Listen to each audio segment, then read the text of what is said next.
بسم اللہ الرحمن الرحیم۔ شروع کرتا ہوں اللہ تعالیٰ کے نام کے ساتھ جو بڑا مہربان نہایت رحم کرنے والا ہے۔ حضرت ابو ہریرہ رضی اللہ عنہ سے روایت ہے کہ رسول اللہ صلی اللہ علیہ وآلہ وسلم نے فرمایا، اگر میں اپنی امت کے لیے شاک نہ سمجھتا تو انہیں عشاء کو مؤخر کرنے اور ہر نماز کے وقت مسواک کرنے کا حکم دیتا۔ ام المؤمنین عائشہ رضی اللہ عنہا کہتی ہیں کہ ایک رات نبی اکرم صلی اللہ علیہ وآلہ وسلم نے عشاء میں تاخیر کی، یہاں تک کہ رات کا بہت سا حصہ گزر گیا اور مسجد کے لوگ سو گئے۔ پھر آپ صلی اللہ علیہ وآلہ وسلم نکلے اور نماز پڑھائی اور فرمایا، یہی اس نماز کا پسندیدہ وقت ہے۔ اگر میں اپنی امت پر شاک نہ سمجھتا تو اسے اس کا حکم دیتا۔ حضرت عبداللہ بن عمر رضی اللہ عنہم کہتے ہیں کہ ایک رات ہم نماز عشاء کے لیے رسول اللہ صلی اللہ علیہ وآلہ وسلم کا انتظار کرتے رہے۔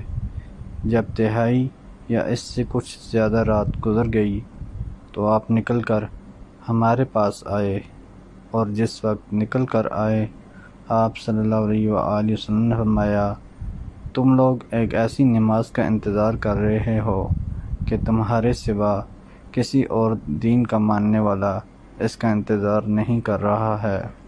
اگر میں اپنی امت پر دشوار نہ سمجھتا تو انہیں اسی وقت نماز پڑھاتا۔ پھر آپ صلی اللہ علیہ وآلہ وسلم نے مؤذن کو حکم دیا تو اس نے اقامت کہی، پھر آپ صلی اللہ علیہ وآلہ وسلم نے نماز پڑھائی۔ حضرت ابو سعید خدری رضی اللہ عنہ کہتے ہیں کہ رسول اللہ صلی اللہ علیہ وآلہ وسلم نے ہم لوگوں کو مغرب پڑھائی، پھر آپ نہیں نکلے یہاں تک کہ آدھی رات گزر گئی، پھر نکلے اور آپ نے لوگوں کو نماز پڑھائی، پھر فرمایا، لوگ نماز پڑھ کر سو گئے ہیں اور تم لوگ جب تک نماز کا انتظار کرتے رہے نماز ہی میں تھے۔ اگر کمزور کی کمزوری اور بیمار کی بیماری نہ ہوتی تو میں حکم دیتا کہ اس نماز کو آدھی رات تک مؤخر کیا جائے۔ حضرت ابو ہریرہ رضی اللہ عنہ سے روایت ہے کہ رسول اللہ صلی اللہ علیہ وآلہ وسلم نے فرمایا، اگر لوگ اس ثواب کو جو اذان دینے اور پہلی صف میں کھڑے ہونے میں ہے جان لیتے، پھر اس کے لیے سوائے قرعہ اندازی کے کوئی اور راہ نہ پاتے تو ضرور قرعہ ڈالتے، اور اگر لوگ جان لیتے کہ اول وقت نماز پڑھنے میں کتنا ثواب ہے تو ضرور اس کی طرف سبقت کرتے، اور اگر انہیں معلوم ہوتا کہ عتمہ یعنی عشاء اور فجر میں آنے میں کیا ثواب ہے تو وہ ان دونوں نمازوں میں ضرور آتے، خواہ انہیں گھٹنے یا سرین کے بل گھسٹ کر آنا پڑتا۔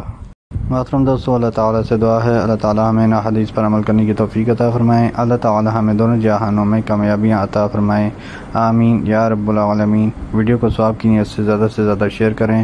جزاکم اللہ خیرا کثیرا، والسلام علیکم ورحمۃ اللہ وبرکاتہ۔